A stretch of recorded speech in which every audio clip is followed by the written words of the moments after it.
ਓਮ ਸ਼ਾਂਤੀ, ਸਤਿ ਸ਼੍ਰੀ ਅਕਾਲ। ਮੈਂ ਅਮਰਜੀਤ ਕੌਰ ਦੁਆ ਬੈਂਕਾਕ ਥਾਈਲੈਂਡ ਤੋਂ ਫਿਰ ਆਪ ਜੀ ਦੇ ਨਾਲ ਇਸ ਕੜੀ ਵਿੱਚ ਇੱਕ ਓਂਕਾਰ ਇੱਕ ਪਰਮਾਤਮਾ ਦੀ ਸੀਰੀਜ਼ ਦੇ ਵਿੱਚ ਆਪਾਂ ਜਪਜੀ ਸਾਹਿਬ ਦੀ ਖੋਜ ਕਰ ਰਹੇ ਹਾਂ।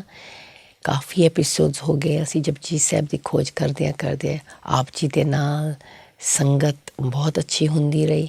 ਮੇਰੇ ਵਾਸਤੇ ਤਾਂ ਬਹੁਤ ਲਾਭਦਾਇਕ, ਮੈਨੂੰ ਬੜਾ ਹੀ ਫਾਇਦਾ ਹੋਇਆ। ਬੋਲਣ ਵਾਸਤੇ ਬਹੁਤ ਗਹਿਰਾਈ ਵਿੱਚ ਉਸਨੂੰ ਮਹਿਸੂਸ ਕਰਨੀ ਪੈਂਦੀ, ਉਸਨੂੰ ਸਮਝਣੀ ਪੈਂਦੀ, ਉਸ ਦੇ ਨਾਲ ਲਿਵ ਲਗਾ ਕੇ, ਅਕਾਲ ਪੁਰਖ ਦੇ ਨਾਲ ਲਿਵ ਲਗਾ ਕੇ ਸੋਚਣੀ, ਪੌਜ਼ ਕਰਨੀ, ਫੀਲ ਕਰਨੀ, ਫਿਰ ਕਿਧਰੇ ਜਾ ਕੇ ਅਸੀਂ ਬੋਲ ਸਕਦੇ ਹਾਂ। ਅਤੇ ਇਹ ਵੀ ਜਿਹੜੀ ਪੋਇਟਰੀ ਲਿਖੀ ਹੈ ਇਹ ਵੀ ਉਸੀ ਅਵਸਥਾ ਵਿੱਚ ਲਿਖੀ ਗਈ ਹੈ। ਰੋਜ਼ ਅੰਮ੍ਰਿਤ ਵੇਲਾ 3 ਮਹੀਨੇ ਦੇ ਅੰਦਰ ਅੰਦਰ ਇਹ ਕੰਪਲੀਟ ਹੋਇਆ ਸੀ। ਪਰ ਉਦੋਂ ਮੈਂ ਕਹਿੰਦੀ ਹਾਂ ਮੈਨੂੰ ਸਿਰਫ ਨੌਲੇਜ ਸੀ, ਅਤੇ ਬਾਅਦ ਵਿੱਚ ਜਦੋਂ ਮੈਂ ਉਸਨੂੰ ਰੀਕੈਪ ਕੀਤਾ ਐਕਸਪੀਰੀਅੰਸ ਦੇ ਨਾਲ ਪ੍ਰਿੰਟ ਕਰਨ ਤੋਂ ਪਹਿਲਾਂ ਅਤੇ ਥੋੜ੍ਹਾ ਐਡੀਟਿੰਗ ਕੀਤਾ, ਮੈਂ ਵਾਹ ਵਿੱਚ ਹੀ ਰਹਿ ਗਈ ਹਾਂ ਕਿ ਜੋ ਮੈਨੂੰ ਸਮਝ ਸੀ ਉਹ ਮੈਨੂੰ ਐਕਸਪੀਰੀਅੰਸ ਵਿੱਚ ਕਿਵੇਂ ਆ ਗਿਆ। ਜਿਵੇਂ ਕਿ ਅਸੀਂ ਸ਼ਰਮ ਖੰਡ ਤੋਂ ਝੱਟੀ ਕਰਮ ਖੰਡ ਵਿੱਚ ਪਹੁੰਚ ਜਾਂਦੇ ਹਾਂ, ਅਤੇ ਹੁਣ ਬਸ ਸੱਚਖੰਡ ਵਿੱਚ ਜਾਣ ਦੀ ਖਿਆਲ ਹੈਗਾ। ਅਤੇ ਅਸੀਂ ਸ਼ਰਮ ਤਾਂ ਕਰਦੇ ਰਹਿਣਾ ਜਿੰਨਾ ਚਿਰ ਅਸੀਂ ਉਹ ਇੰਨਾ ਐਫਰਟ ਨਹੀਂ ਕਰਾਂਗੇ, ਅਤੇ ਕਰਮ ਫਿਰ ਰੁਕ ਜਾਂਦੀ ਹੈ। ਔਰ ਕਰਮ ਪਾਉਣ ਵਾਸਤੇ ਜਿਵੇਂ ਸਰੀਰ ਨੂੰ ਚਲਾਉਣ ਵਾਸਤੇ ਰੋਜ਼ ਖੁਰਾਕ ਚਾਹੀਦੀ ਹੈ, ਖਾਣਾ ਪੀਣਾ ਅਤੇ ਹਵਾ ਚਾਹੀਦੀ ਹੈ, ਸਵਾਸ ਚਾਹੀਦੀ ਹੈ ਸਰੀਰ ਨੂੰ ਚਲਾਉਣ ਵਾਸਤੇ। ਇਸੇ ਤਰ੍ਹਾਂ ਆਤਮਾ ਨੂੰ ਵੀ ਲੋੜ ਹੈਗਾ ਕਰਮ ਦੀ, ਕਿਰਪਾ ਦੀ, ਗ੍ਰੇਸ ਦੀ, ਉਸਦੀ ਗੁਰਪ੍ਰਸਾਦ ਦੀ। ਪਰ ਪਾਉਣ ਵਾਸਤੇ ਸਾਨੂੰ ਇੰਨਾ ਸ਼ਰਮ ਜਿਹੜੀ ਹੈ, ਇੰਨਾ ਐਫਰਟ ਜਿਹੜੀ ਹੈ, ਰੱਬੀ ਐਫਰਟ ਉਹ ਕਰਨੀ ਪਏਗੀ ਉਸ ਦੇ ਹੁਕਮ ਵਿੱਚ, ਉਸ ਦੀ ਰਜ਼ਾ ਵਿੱਚ। ਜੋ ਉਸਨੂੰ ਪਾਉਂਦਾ ਉਹ ਕਰਨਾ ਪਏਗਾ। ਅਤੇ ਅਸੀਂ ਹੁਣ ਅੱਗੇ ਚੱਲੀਏ। ਇਹ ਲਾਸਟ ਪੌੜੀ ਹੈ ਜਪਜੀ ਸਾਹਿਬ ਦੇ ਵਿੱਚ, ਅਤੇ ਇੱਥੇ ਗੁਰੂ ਜੀ ਨੇ ਬੜਾ ਹੀ ਸੋਹਣਾ ਐਗਜ਼ਾਮਪਲ ਦਿੱਤਾ ਕਿ ਸੁਨਿਆਰ ਦਾ ਐਗਜ਼ਾਮਪਲ ਗੁਰੂ ਜੀ ਦਿੰਦੇ ਨੇ ਕਿ ਜਿਵੇਂ ਸੁਨਿਆਰ ਕੰਮ ਕਰਦਾ, ਅਸੀਂ ਸਮਝਾਂਗੇ ਸੁਨਿਆਰ ਦੇ ਬਿਜ਼ਨਸਮੈਨ ਵਗੈਰਾ ਜੋ ਕੰਮ ਕਰ ਰਹੇ ਇੱਕ ਇੱਕ ਚੀਜ਼ ਨੂੰ ਲੈ ਕੇ ਕਿਵੇਂ ਗੁਰੂ ਨੇ ਗਿਆਨ ਦੇ ਨਾਲ ਜੋੜਿਆ, ਤਾਂ ਕਿ ਅਸੀਂ ਸਮਝੀਏ ਕਿ ਅਸੀਂ ਕਰਨਾ ਕੀ ਹੈ, ਤਾਂ ਕਿ ਨਤੀਜਾ ਦਾ ਜਿਹੜਾ ਨਿਕਲਦਾ ਉਹ ਬੜਾ ਖੂਬਸੂਰਤ ਕੋਇਨ ਹੋਏਗਾ, ਜਿਹਦੇ ਵਿੱਚ ਉਸਦੀ ਜਿਹੜੇ ਸੋਨਾ ਗੋਲਡ ਕੋਇਨ ਬਣਾਉਣ ਵਿੱਚ ਲਾਸਟ ਸਟੈਪ ਹੁੰਦੀ ਉਸਦੀ ਛਾਪਾ, ਸਟੈਂਪ ਆਫ ਅਪਰੂਵਲ ਕਿ ਸੁੰਦਰ ਹੈ, ਪਾਸ ਹੋ ਗਿਆ, ਕੁਆਲਿਟੀ ਚੈੱਕ ਹੋ ਗਈ ਹੈ। ਅਤੇ ਹੁਣ ਅਸੀਂ ਇਸ ਪੌੜੀ ਨੂੰ ਪਿਆਰ ਨਾਲ ਸਮਝਾਂਗੇ। ਜਤ ਪਹਾੜਾ ਧੀਰਜ ਸੁਨਿਆਰ, ਐਰਨ ਮਤ ਵੇਦ ਹਥਿਆਰ, ਪਾਓ ਖਲਾ ਅਗਨ ਤਪਤਾਓ, ਪਾਂਡਾ ਪਾਓ ਅੰਮ੍ਰਿਤ ਤਿਤ ਟਾਲ, ਘੜੀਏ ਸ਼ਬਦ ਸੱਚੀ ਟਕਸਾਲ, ਜਿਨ ਕਉ ਨਦਰ ਕਰਮ ਤਿਨਕਾਰ, ਨਾਨਕ ਨਦਰੀ ਨਦਰ ਨਿਹਾਲ। ਆਪਾਂ ਹੌਲੀ ਹੌਲੀ ਵਿਚਾਰ ਕਰਾਂਗੇ। ਬਹੁਤ ਹੀ ਖੂਬਸੂਰਤ ਪੌੜੀ ਹੈ। ਮੈਨੂੰ ਇਹ ਪੌੜੀ ਯਾਦ ਹੀ ਰਹਿੰਦੀ ਹੈ ਕਿਉਂਕਿ ਇਹ ਬਹੁਤ ਹੀ ਮੇਰੇ ਮਨ ਨੂੰ ਬਹੁਤ ਹੀ ਛੂਹਿਆ ਸੀ ਸ਼ੁਰੂ ਤੋਂ ਜਦੋਂ ਮੈਂ ਇਸ ਨੂੰ ਪੜ੍ਹਿਆ। ਅਤੇ ਇਸ ਦੇ ਉੱਤੇ ਇੱਕ ਕਹਾਣੀ ਵੀ ਲਿਖੀ ਸੀ, ਬਾਅਦ ਵਿੱਚ ਸ਼ੇਅਰ ਕਰਾਂਗੇ। ਪਹਿਲਾਂ ਇਸ ਨੂੰ ਸਮਝਿਆ। ਜਤ ਪਹਾੜਾ ਧੀਰਜ ਸੁਨਿਆਰ। In this body, Guruji talks of the qualities such as continence, patience, intelligence, knowledge, fear, tolerance, love, and penance, which are prevalent in the process of the purification of gold, to let the disciplined body be the gold shop where work is done. Patience be the goldsmith at work in us, and our mind be strong like the base iron, on which daily the hammer of knowledge can hit. ਇੱਥੇ ਗੁਰੂ ਜੀ ਕਹਿੰਦੇ ਨੇ ਅਸੀਂ ਜਦ ਹੈਗਾ, ਅਸੀਂ ਇਸ ਸਰੀਰ ਨੂੰ ਡਿਸਪਲਿਨ ਦੇ ਨਾਲ ਉਹ ਤਪ 'ਤੇ ਕਰਨਾ ਹੈ, ਤਾਂ ਕਿ ਅਸੀਂ ਉਸ ਫਿਰ ਵਰਕਸ਼ਾਪ ਜਿਹੜੀ ਹੈ, ਪਹਾੜਾ ਦਾ ਮਤਲਬ ਸੁਨਿਆਰਾ ਦਾ ਜੋ ਦੁਕਾਨ ਹੈ ਉਹ ਸਾਡਾ ਸਰੀਰ ਹੈਗਾ। ਆਤਮਾ ਸਰੀਰ ਵਿੱਚ ਇਸ ਦੁਕਾਨ ਸੁਨਿਆਰਾ ਦੀ ਦੁਕਾਨ ਵਿੱਚ ਟਿਕੀ ਹੈ। ਹੁਣ ਉਸਨੇ ਸਫਾਈ ਦਾ ਕੰਮ ਕਰਨਾ ਹੈ, ਪਿਉਰੀਫਿਕੇਸ਼ਨ ਦਾ। ਅਤੇ ਚਲੋ ਦੇਖੀਏ ਕਿਵੇਂ ਡਿਸਪਲਿਨ ਬਾਡੀ ਨੂੰ ਯੂਜ਼ ਕਰਦਿਆਂ ਇਹ ਡਿਸਪਲਿਨ ਮਾਈਂਡ ਸੁਨਿਆਰਾ ਦਾ ਕੰਮ ਕਰੇਗਾ। ਸਭ ਤੋਂ ਪਹਿਲਾਂ ਪੇਸ਼ੈਂਸ।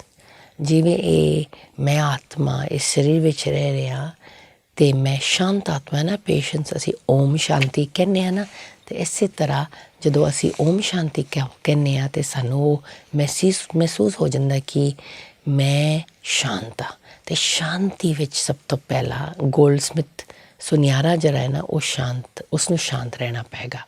ਇਹ ਗੁਰੂ ਜੀ ਕਹਿੰਦੇ ਤਰੀਕਾ ਹੈ। ਅਤੇ ਸਾਡੇ ਵਿੱਚ ਪੇਸ਼ੈਂਸ ਹੈਗਾ ਕਿ ਨਹੀਂ ਅਸੀਂ ਚੈੱਕ ਕਰਨਾ ਹੈ। ਅਤੇ ਸ਼ਾਂਤ ਵਿੱਚ ਹੀ ਪੇਸ਼ੈਂਸ ਹੁੰਦੀ ਹੈ, ਕਿਉਂਕਿ ਅਸੀਂ ਬਹੁਤ ਜਲਦੀ ਇਰੀਟੇਟਡ ਹੋ ਜਾਂਦੇ ਹਾਂ। ਅਤੇ ਸਭ ਤੋਂ ਫਸਟ ਗੱਲ ਹੈ ਪੇਸ਼ੈਂਸ।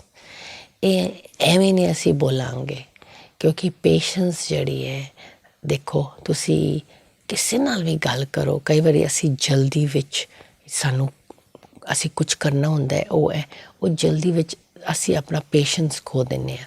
ਅਸੀਂ ਕਾਹਲ ਵਿੱਚ ਲੋਕਾਂ ਦੇ ਦਿਲ ਦੁਖਾ ਲੈਂਦੇ ਹਾਂ ਜਲਦੀ ਵਿੱਚ, ਕਾਹਲ opposite of patience. Whenever you are in a hurry, you will surely worry. तो worry तो रहना चाਹੁੰਦੇ ਹੋ ਤਾਂ ਫਿਰ ਹਰੀ ਨਾ ਕਰਿਓ। ਪੇਸ਼ੈਂਸ, ਆਰਾਮ ਨਾਲ, ਆਰਾਮ ਵਿੱਚ। ਜੋ ਲੋਕ ਇੱਕ ਕੰਮ ਕਰਨੀ ਹੋਏ 10 ਮਿੰਟ ਪਹਿਲਾਂ ਤਿਆਰ ਹੋ ਜਾਓ, 10 ਮਿੰਟ ਪਹਿਲਾਂ ਨਿਕਲ ਜਾਓ, ਉਹ ਚੰਗਾ ਹੈ। ਅਤੇ ਜਲਦੀ ਪਹੁੰਚੋਗੇ, ਜਲਦੀ ਹੋ ਜਾਏਗਾ। ਅਤੇ ਉਹ 5-10 ਮਿੰਟ ਸਿਮਰਨ ਵਿੱਚ ਕਰਿਓ। ਉਹ ਕਾਲ ਵਿੱਚ ਅਸੀਂ ਜਦੋਂ ਕਰਨੇ ਹਾਂ ਅਸੀਂ ਆਪਣਾ ਪੇਸ਼ੈਂਸ ਖੋ ਦਿੰਦੇ ਹਾਂ। ਫਿਰ ਕੀ ਹੁੰਦਾ, ਥੋੜ੍ਹਾ ਇਰੀਟੇਸ਼ਨ, ਥੋੜ੍ਹਾ ਐਂਗਰ, ਇਹ ਸਾਰੇ ਅਵਗੁਣ ਸਾਡੇ ਵਿੱਚ ਝੱਟ ਆ ਜਾਂਦੀ ਹੈ। ਇਸ ਵਾਸਤੇ ਸ਼ੁਰੂ ਹੀ ਬਾਬਾ ਪੇਸ਼ੈਂਸ ਤੋਂ ਕਰਦੇ ਨੇ ਕਿ ਪੇਸ਼ੈਂਸ ਵਿੱਚ ਰਹਿਣਾ ਹੈ। ਅਤੇ ਮੈਂ ਇਹ ਸਰੀਰ ਜਤ ਪਹਾਰਾ ਧੀਰਜ ਸੁਨਿਆਰ ਜਿਹੜਾ ਆਤਮਾ ਵਿੱਚ ਬੈਠੀ ਹੈ, ਉਹ ਮਨ ਜਿਹੜੀ ਹੈ ਉਹ ਸ਼ਾਂਤ ਹੋਣੀ ਚਾਹੀਦੀ ਹੈ। Our mind, patience be the goldsmith at work in us. Our mind be strong like the base iron on which daily the hammer of knowledge can hit. Iron ਮਤ, ਇੱਥੇ ਗੁਰੂ ਕਹਿੰਦੇ ਨੇ ਸਾਡੀ ਮਤ ਜਿਹੜੀ ਹੈ ਨਾ, ਮਤ ਨੂੰ ਯੂਜ਼ ਕਰਦੇ ਹਾਂ ਨਾ ਜਦੋਂ ਅਸੀਂ ਕੁਝ ਕਰਨਾ ਹੋਏ। ਮਨਮਤ ਯੂਜ਼ ਕਰਾਂਗੇ ਜਾਂ ਪਰਮਤ ਯੂਜ਼ ਕਰਾਂਗੇ ਜਾਂ ਗੁਰਮਤ ਯੂਜ਼ ਕਰਾਂਗੇ ਜਾਂ ਸ਼੍ਰੀਮਤ ਯੂਜ਼ ਕਰਾਂਗੇ, ਮਤ ਨੂੰ ਯੂਜ਼ ਕਰਾਂਗੇ। ਇਹ ਸਾਡੀ ਮਤ ਜਿਹੜੀ ਹੈ ਨਾ, ਇਹ ਮਨ ਜਿਹੜੀ ਹੈ ਨਾ, ਮਨ ਮਤ, ਉਹ ਇੰਨਾ ਸਟਰੋਂਗ ਹੋਣਾ ਚਾਹੀਦਾ ਜਿਵੇਂ ਐਰਨ ਹੈ। ਗੋਲਡਸਮਿਥ ਦੇ ਵਿੱਚ ਸੋਨਾ ਨੂੰ ਐਰਨ ਇੱਕ ਬੜਾ ਹੀ ਵੱਡਾ ਭਾਰਾ ਜਿਹਾ ਪੱਥਰ ਹੁੰਦਾ ਜਿਹਦੇ ਉੱਤੇ ਠੋਕਦੇ ਨੇ, ਅਤੇ ਉਹ ਪੱਥਰ ਨੂੰ ਕੁਛ ਨਹੀਂ ਹੁੰਦਾ, ਉਹ ਸੋਨਾ ਨੂੰ ਠੋਕਦੇ ਨੇ। ਅਤੇ ਇਹਦਾ ਮਤਲਬ ਬੇਸ ਆਇਰਨ ਜਿਹੜਾ ਹੈ ਨਾ, ਐਰਨ ਜਿਹੜੀ ਹੈ ਨਾ, ਸਾਡੀ ਮਤ ਸ਼੍ਰੀਮਤ ਹੋਣਾ ਚਾਹੀਦਾ। ਜੇ ਆਪਾਂ ਇਸ ਬੈਕਗਰਾਊਂਡ ਸਬਕੌਂਸ਼ੀਅਸ, ਅਨਕੌਂਸ਼ੀਅਸ ਰੋਜ਼ ਕਰਾਂਗੇ ਸਿਮਰਨ, ਰੋਜ਼ ਅੰਮ੍ਰਿਤ ਵੇਲਾ ਉਠਾਂਗੇ, ਉਹ ਸਾਡੇ ਅਨਕੌਂਸ਼ੀਅਸ ਸਬਕੌਂਸ਼ੀਅਸ ਵਿੱਚ ਆ ਜਾਏਗੀ, ਉਹ ਬੇਸ ਬਣ ਜਾਏਗੀ। ਆਪਾਂ ਅਕਾਲ ਪੁਰਖ ਵਰਗਾ ਬਣਨਾ, ਦੈਵੀ ਗੁਣ ਧਾਰਨ ਕਰਨਾ। ਅਸੀਂ ਐਵੇਂ ਨਹੀਂ ਕਹਿ ਰਹੇ ਹਾਂ ਕਿ ਬਸ ਰੋਜ਼ ਰੱਬੀ ਰਾਹ 'ਤੇ ਜਾਣਾ, ਉਸਨੂੰ ਐਕਸਪੀਰੀਅੰਸ ਕਰਨਾ, ਉਸਨੂੰ ਦੁਨਿਆਵੀ ਰਿਲੇਸ਼ਨਸ ਵਿੱਚ ਲਿਆਉਣੀ ਹੈ, ਆਪਣੀ ਆਪਸੀ ਸੰਬੰਧ ਵਿੱਚ ਲਿਆਉਣੀ ਹੈ। ਉਹ ਗੱਲ ਹੈ। ਕਿਸੇ ਦਾ ਦਿਲ ਦੁਖਾਇਆ ਅਤੇ ਉਸੇ ਵੇਲੇ ਪਹਿਚਾਣੀ, ਅਵੇਕ ਹੋਣਾ, ਅਵੇਅਰ ਹੋਣਾ, ਮਾਫੀ ਮੰਗਣੀ ਜਾਂ ਠੀਕ ਕਰ ਦੇਣੀ ਹੈ। ਅਸੀਂ ਗਲਤੀਆਂ ਜ਼ਰੂਰ ਕਰਾਂਗੇ, ਪਰ ਇੱਥੇ ਅਸੀਂ ਗਲਤੀਆਂ ਵਿੱਚ ਫਸਣਾ ਨਹੀਂ। ਪਹਿਲੀ ਗੱਲ ਹੈ ਕਿ ਅਸੀਂ ਜਦੋਂ ਗਲਤੀ ਕਰਨੇ, ਉਹ ਅਵਸਥਾ ਹੁੰਦੀ ਹੈ ਕਿ ਗਲਤੀ ਨੂੰ ਪਹਿਚਾਨਣਾ ਨਹੀਂ, ਅੱਗੇ ਕਰਕੇ ਅਤੇ ਪਤਾ ਵੀ ਨਹੀਂ ਚੱਲਦਾ। ਦੂਜੀ ਹੈ ਕਰਕੇ ਪਤਾ ਚੱਲੇ ਪਰ ਕੁਛ ਕਰਨਾ ਨਹੀਂ। ਤੀਜੀ ਇਹ ਵਧੀਆ ਅਵਸਥਾ ਹੈ ਜਿਹੜਾ ਕਿ ਅਸੀਂ ਗਲਤੀ ਕੀਤੀ ਅਤੇ ਉਸਨੂੰ ਹੁਣ ਅਸੀਂ ਠੀਕ ਕਰਨਾ, ਹੁਣ ਅਸੀਂ, ਅਤੇ ਉਹ ਆਪੇ ਅਸੀਂ ਠੀਕ ਕਰਨਾ, ਉਹ ਵੀ ਇੰਨੀ ਵਧੀਆ ਨਹੀਂ। ਚੌਥੀ ਬੈਸਟ ਅਵਸਥਾ ਹੈ ਅਸੀਂ ਉਸਨੂੰ ਠੀਕ ਕਰਨਾ ਅਤੇ ਉਸ ਰੱਬ ਦੀ ਸਹਾਇਤਾ ਲੈਣਾ, ਕਿਉਂਕਿ ਉੱਤੋਂ ਠੀਕ ਕਰਨਾ ਉਹ ਮੇਰੀ ਬਹੁਤ ਮਨਮਤ ਹੋਏਗੀ। ਜਾਂ ਕਿਸੇ ਦੇ ਕੋਲੋਂ ਸੁਣੀ ਸੁਣਾਏ ਗੱਲ ਹੈ, ਨੌਲੇਜ ਹੈ ਕਿ ਨਹੀਂ ਇਸ ਤਰ੍ਹਾਂ ਕਰਨਾ ਚਾਹੀਦਾ, ਇਸ ਤਰ੍ਹਾਂ ਤੁਸੀਂ ਸੌਰੀ ਬੋਲਣਾ ਚਾਹੀਦਾ ਦੁਨਿਆਵੀ ਤੌਰ 'ਤੇ, ਪਰ ਮਨ ਦੇ ਵਿੱਚ ਸੌਰੀ ਕੋਈ ਨਹੀਂ ਆ। ਪਰ ਅਕਾਲ ਪੁਰਖ ਨਿਮਰਤਾ ਨਿਮਾਣਤਾ ਦੀ ਗੱਲ ਜਦੋਂ ਹੁੰਦੀ ਹੈ, ਹਿਊਮਿਲਿਟੀ ਦੀ ਗੱਲ ਜਦੋਂ ਹੁੰਦੀ ਹੈ, ਫਿਰ ਆਪਾਂ ਉਸ ਦੀ ਸ਼੍ਰੀਮਤ ਨੂੰ ਲੈ ਕੇ, ਉਸ ਦੇ ਨਾਲ ਮਿਲ ਕੇ, ਫਿਰ ਆਪਾਂ ਉਸ ਦੀ ਸ਼ਕਤੀ ਲੈ ਕੇ ਕਿ ਸੱਚਾਈ ਵਿੱਚ ਮੈਂ ਗਲਤੀ ਕੀਤੀ ਹੈ ਅਤੇ ਉਹ ਠੀਕ ਕਰਨੀ ਹੈ, ਇਹ ਅਸੀਂ ਕਰਨਾ ਹੈ। ਅਤੇ ਸਾਰੇ ਤਰੀਕੇ ਤੁਹਾਡੇ ਸਾਹਮਣੇ ਮੈਂ ਰੱਖ ਦਿੱਤੀ, ਤੁਸੀਂ ਸੋਚ ਲਓ ਕਿਹੜਾ ਤਰੀਕਾ ਸਭ ਤੋਂ ਬੈਸਟ ਹੈ।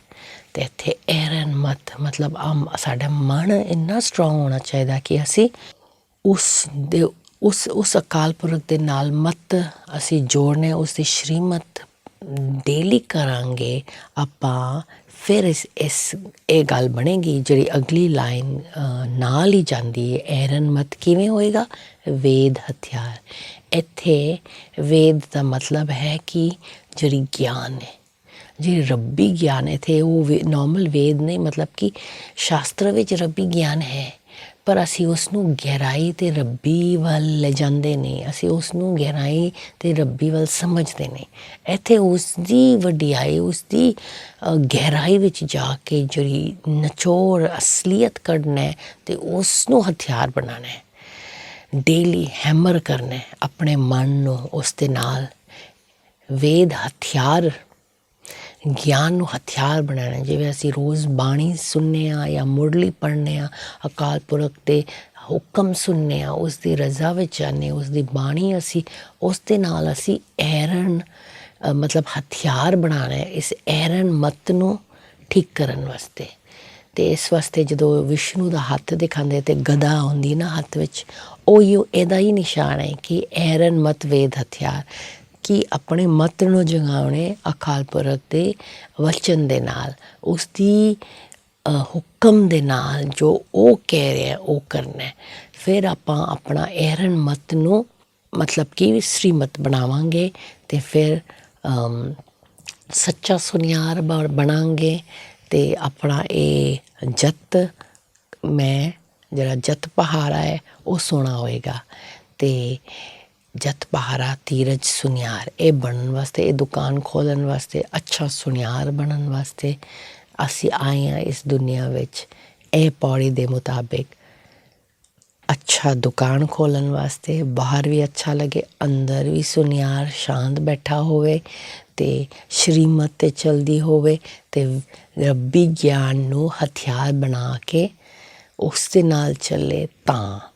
ਅਤੇ ਆਪਾਂ ਕੁਐਸਚਨ ਕਰੀਏ ਆਪਣੀ ਜ਼ਿੰਦਗੀ ਵਿੱਚ ਕਿ ਅਸੀਂ ਪੇਸ਼ੈਂਸ ਦੇ ਵਿੱਚ ਕੰਮ ਕਰਨੇ ਹਾਂ, ਕਿ ਅਸੀਂ ਅਕਾਲ ਪੁਰਖ ਨੂੰ ਘੜੀ ਘੜੀ ਮਿਲਦੇ ਹਾਂ, ਕਿ ਅਸੀਂ ਉਸ ਦੇ ਹੁਕਮ ਅਨੁਸਾਰ ਅੰਮ੍ਰਿਤ ਵੇਲਾ ਉੱਠਦੇ ਹਾਂ, ਕਿ ਅਸੀਂ ਸੱਚਿਆਰ ਬਣਨ ਦੀ ਕੋਸ਼ਿਸ਼ ਕਰਦੇ ਹਾਂ,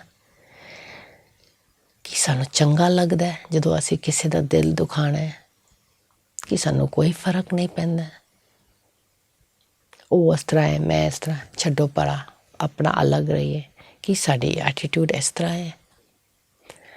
ਬੁੱਧਾ ਦੇ ਉੱਤੇ ਜਦ ਕਿਸੇ ਨੇ ਥੁੱਕਿਆ, ਉਹਨਾਂ ਨੇ ਮੁਸਕਰਾਇਆ ਅਤੇ ਉਹਨਾਂ ਦੇ ਜਿਹੜੇ ਡਿਸਾਈਪਲਸ ਥੇ ਉਹ ਵਹਿੰਦੇ ਰਹਿ ਗਏ ਨੇ ਕਿ ਉਹਦਾ ਮੁਸਕਰਾਹਟ ਹਟਿਆ ਹੀ ਨਹੀਂ ਚਿਹਰੇ ਤੋਂ, ਪਿਆਰ ਗਿਆ ਹੀ ਨਹੀਂ, ਕਿਉਂਕਿ ਇਹ ਬਾਹਰਲੀ ਥੁੱਕ। ਸਾਰੇ ਨੇ ਉਹਨੂੰ ਪੁੱਛਿਆ ਕਿ ਕੋਈ ਥੁੱਕਦਾ ਸਾਡੇ ਮੂੰਹ 'ਤੇ, ਕੋਈ ਗਾਲ ਹੀ ਸਾਨੂੰ ਦਿੰਦੇ, ਸਾਨੂੰ ਇੰਨਾ ਭੈੜਾ ਲੱਗ ਜਾਂਦਾ, ਪਰ ਇੱਥੇ ਥੁੱਕ ਦੀ ਗੱਲ ਕਰਦੇ ਪਿਆ। ਐਕਸ਼ਨ, ਥਾਟ ਔਰ ਵਰਡ ਅਲੱਗ, ਐਕਸ਼ਨ ਵੀ ਕੀਤਾ ਗਿਆ। ਜਿਵੇਂ ਸਾਨੂੰ ਕੋਈ ਚਪੇੜ ਮਾਰੇ, ਉਹ ਤਾਂ ਜੀਸਸ ਨੇ ਵੀ ਆਖਿਆ, ਇੱਕ ਪਾਸੇ ਕੋਈ ਚਪੇੜ ਮਾਰਦਾ ਅਤੇ ਦੂਜੇ ਪਾਸੇ ਵੀ ਵਿਖਾ ਦਿਓ ਕਿ ਚਲੋ ਇੱਥੇ ਵੀ ਮਾਰ ਲੈ। ਉਹ ਵੀ ਅਵਸਥਾ ਇੰਨੀ ਉੱਚੀ ਹੈ। ਅਤੇ ਬੁੱਧਾ ਦੀ ਅਸੀਂ ਕਹਾਣੀ ਕਰ ਰਹੇ ਹਾਂ, ਅਤੇ ਉਹ ਕਿਸੇ ਨੇ ਪੁੱਛਿਆ ਉਹਨਾਂ ਨੂੰ, ਉਹਨਾਂ ਦੇ ਡਿਸਾਈਪਲਸ ਨੇ, ਕਿ ਤੂੰ ਕਿਵੇਂ ਮੁਸਕਰਾ ਰਿਹਾ, ਉਹ ਤੇਰੇ 'ਤੇ ਥੁੱਕ ਰਿਹਾ। ਅਤੇ ਉਹਨੇ ਫਿਰ ਬਹੁਤ ਹੀ ਸੋਹਣਾ ਜਵਾਬ ਦਿੱਤਾ ਕਿ ਜਿਹੜਾ ਥੁੱਕਣ ਵਾਲਾ ਹੈ ਅਤੇ ਜਿਹੜਾ ਪੁੱਛਣ ਵਾਲਾ ਹੈ ਉਹ ਅਲੱਗ ਹੈ। ਮਨ ਦੀ ਅਵਸਥਾ ਹੈ। ਕ੍ਰੋਧ ਵਿੱਚ ਆ ਕੇ ਅਸੀਂ ਥੁੱਕਦੇ ਹਾਂ, ਬੋਲਦੇ ਹਾਂ, ਭੈੜਾ ਬੁਲਾ ਬੋਲਦੇ ਹਾਂ, ਬੁਰਾ ਬੋਲਦੇ ਹਾਂ, ਪਰ ਉਹ ਆਤਮਾ ਨਹੀਂ ਕਰ ਰਹੀ ਹੈ। ਉਹ ਉਸ ਦੀ ਭੈੜੀ ਮਤ, ਉਸ ਦੀ ਟੈਂਪਰਰੀ ਗੁੱਸਾ ਕਰ ਰਹੀ ਹੈ। ਕਿਉਂਕਿ ਉਹ ਜਿਹੜਾ ਬੰਦਾ ਥੁੱਕ ਕੇ ਚਲਾ ਗਿਆ ਅਤੇ ਮੁਸਕਰਾਹਟ ਦੇ ਚਿਹਰਾ ਵੇਖਿਆ ਅਤੇ ਉਸਨੇ ਮੈਨੂੰ ਕੁਛ ਵੀ ਨਹੀਂ ਆਖਿਆ। ਉਹ ਤਾਂ ਸੌ ਨਹੀਂ ਪਾਏਗਾ, ਉਹ ਤਾਂ ਘਰ ਜਾ ਕੇ ਸੋਚੇਗਾ ਮੈਂ ਤਾਂ ਉਸਨੂੰ ਥੁੱਕਿਆ ਅਤੇ ਉਹ ਤਾਂ ਮੁਸਕਰਾ ਰਿਹਾ। ਕਿਉਂਕਿ ਜਦੋਂ ਤੁਸੀਂ ਕਿਸੇ ਨੂੰ ਥੁੱਕੋ ਜਾਂ ਕਿਸੇ ਨੂੰ ਮਾਰੋ, ਤੁਹਾਡਾ ਦਿਲ ਕਰਦਾ ਉਹਨੂੰ ਫੀਲ ਹੋਏ, ਉਹਦੇ ਚਿਹਰੇ 'ਤੇ ਆਏ ਕਿ ਮੈਨੂੰ ਇਹ ਗੱਲ ਚੰਗੀ ਨਹੀਂ ਲੱਗਦੀ, ਪਰ ਉਹਦੇ ਚਿਹਰੇ 'ਤੇ ਬਦਲਿਆ ਹੀ ਨਹੀਂ, ਉਹਨੂੰ ਫੀਲ ਹੀ ਨਹੀਂ ਹੋਇਆ। ਉਹ ਫਿਰ ਹਾਰ ਕੇ ਜਾ ਕੇ ਪੁੱਛਣਾ ਪੈਂਦਾ ਹੈ ਕਿ ਕਿਵੇਂ ਤੁਸੀਂ ਕਿਸ ਮਿੱਟੀ ਦੇ ਬਣੇ ਹੋ ਕਿ ਤੁਸੀਂ ਮਤਲਬ ਚਿਹਰਾ 'ਤੇ ਮੁਸਕਰਾਹਟ ਹੀ ਨਹੀਂ ਗਈ। ਅਤੇ ਉਹਨੇ ਆਖਿਆ ਦੇਖੋ, ਕੱਲ੍ਹ ਥੁੱਕਣ ਵਾਲਾ ਵੀ ਤੂੰ ਸੀ, ਅੱਜ ਪਿਆਰ ਨਾਲ ਪੁੱਛਣ ਆਉਣ ਵਾਲਾ ਵੀ ਤੂੰ ਹੈ। ਫਰਕ ਕੀ ਹੈ? ਐਕਸ਼ਨ ਵਿੱਚ ਫਰਕ ਹੈ। ਐਕਸ਼ਨਸ ਅਸੀਂ ਕਰਦੇ ਹਾਂ, ਇਹ ਉੱਤੋਂ ਹੈ। ਮਨ ਆਤਮਾ ਦੀ ਗੱਲ ਹੈ। ਅਸੀਂ ਸਾਰੇ ਸ਼ੁੱਧ ਆਤਮਾ ਅਕਾਲ ਪੁਰਖ ਤੋਂ ਆਏ ਹਾਂ, ਇਹ ਗੱਲ ਹੈਗਾ। ਇਸ ਨੂੰ ਸਮਝਣ ਦੀ ਬੜੀ ਵੱਡੀ ਖਿਆਲ, ਬੜੀ ਵੱਡੀ ਸੋਚ ਚਾਹੀਦੀ ਹੈ ਕਿ ਜੋ ਵੀ ਸਾਨੂੰ ਥੁੱਕ ਰਹੇ ਨੇ ਜਾਂ ਮਾਰ ਰਹੇ ਨੇ ਜਾਂ ਗੁੱਸਾ ਕਰ ਰਹੇ ਨੇ, ਉਹ ਵੀ ਰੱਬ ਦੇ ਹੀ ਬੱਚੇ ਨੇ। ਅਤੇ ਕਰਮੀ ਆਪੋ ਆਪਣੀ ਮਤਲਬ ਸਾਡੀ ਆਪਣੀ ਕਰਮ ਆਪੇ ਅਸੀਂ ਦੇਖਾਂ। ਮੈਂ ਕਿਸੇ ਦੇ ਕਰਮ ਬੁਰਾ ਕਿਉਂ ਦੇਖਾਂ? ਅਸੀਂ ਸ਼ਾਂਤ ਰਹਿਣਾ, ਪੇਸ਼ੈਂਸ ਦੀ ਗੱਲ ਹੋ ਰਹੀ ਹੈ। ਉਸ ਮੁਰਲੀ ਨੂੰ ਰੋਜ਼ ਸੁਣ ਕੇ, ਬਾਣੀ ਨੂੰ ਰੋਜ਼ ਪੜ੍ਹ ਕੇ ਆਪਾਂ ਫਿਰ ਉਸ ਹੱਦ ਤੱਕ ਪਹੁੰਚ ਜਾਂਗੇ ਕਿ ਅਸੀਂ ਸਮਝ ਪਾਉਂਦੇ ਹਾਂ, ਅਸੀਂ ਫੀਲ ਕਰ ਲੈਂਦੇ ਹਾਂ ਕਿ ਮੈਂ ਸਥਿਰ ਰਹਿ ਸਕਦੀ ਹਾਂ।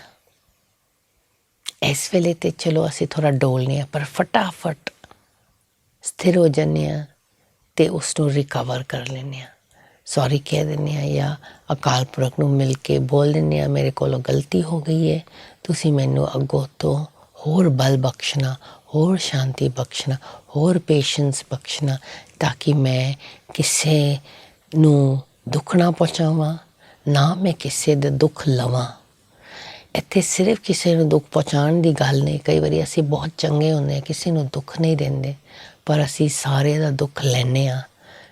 ਕੋਈ ਕੁਛ ਵੀ ਕੋਈ ਕਰੇ, ਸਾਨੂੰ ਕੋਈ ਕੁਛ ਕਹੇ, ਸਾਨੂੰ ਕੋਈ ਕੁਛ ਥੋੜ੍ਹਾ ਵੀ ਸੈਂਸੀਟਿਵ ਓਵਰ ਹੋ ਜਾਂਦੇ ਹਾਂ, ਫਿਰ ਅਸੀਂ ਇਸ ਦਾ ਮਤਲਬ ਦੁੱਖ ਲੈ ਰਹੇ ਹਾਂ।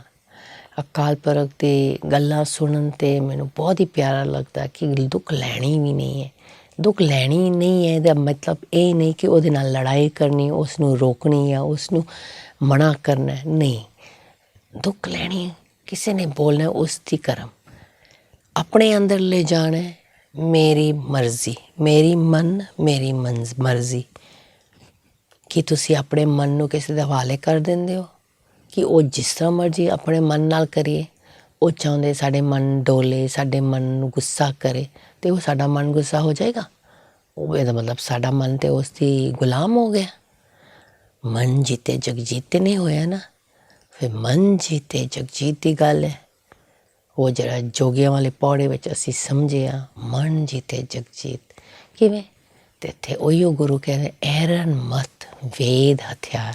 ਆਪਣੇ ਮਤ ਨੂੰ ਇੰਨਾ ਸਟਰੋਂਗ ਬਣਾਉਣਾ। ਸਟਰੋਂਗ ਕਿਵੇਂ ਬਣੇਗਾ? ਰੋਜ਼ ਦੀ ਦਿਹਾੜੀ ਗਿਆਨ ਦੀ ਠੋਕ ਕਰਨੀ ਪਏਗੀ। ਗਿਆਨ ਦੀ ਹਥਿਆਰ ਦੇ ਨਾਲ ਮਤ ਨੂੰ ਠੋਕਣਾ ਪਏਗਾ ਰੋਜ਼। ਸਿਰਫ ਅੰਮ੍ਰਿਤ ਵੇਲਾ ਕਾਫੀ ਨਹੀਂ। ਇਸ ਪੌੜੇ ਵਿੱਚ ਕਲੀਅਰ ਹੈਗਾ ਕਿ ਮੁਰਲੀ ਅਤੇ ਗਿਆਨ ਵੀ ਸੁਣਨੀ ਪਏਗੀ। ਆਪ ਜੀ ਦੇ ਨਾਲ ਮਿਲ ਕੇ ਹਮੇਸ਼ਾ ਹੀ ਬਹੁਤ ਹੀ ਅੱਛਾ ਲੱਗਦਾ। ਮੈਨੂੰ ਇਹ ਆਪ ਜੀ ਦੇ ਨਾਲ ਗੁਰਬਾਣੀ ਸਾਂਝ ਕਰਨੀ ਬਹੁਤ ਖੁਸ਼ਕਿਸਮਤ ਹੂੰ ਮੈਂ, ਅਤੇ ਅਸੀਂ ਰਲ ਕੇ ਸਿਮਰਨ ਕਰਦੇ ਹਾਂ ਇਸ ਦੇ ਵਿੱਚ। ਅਤੇ ਥੈਂਕ ਯੂ ਆਪ ਜੀ ਦਾ। ਓਮ ਸ਼ਾਂਤੀ, ਸਤਿ ਸ਼੍ਰੀ ਅਕਾਲ।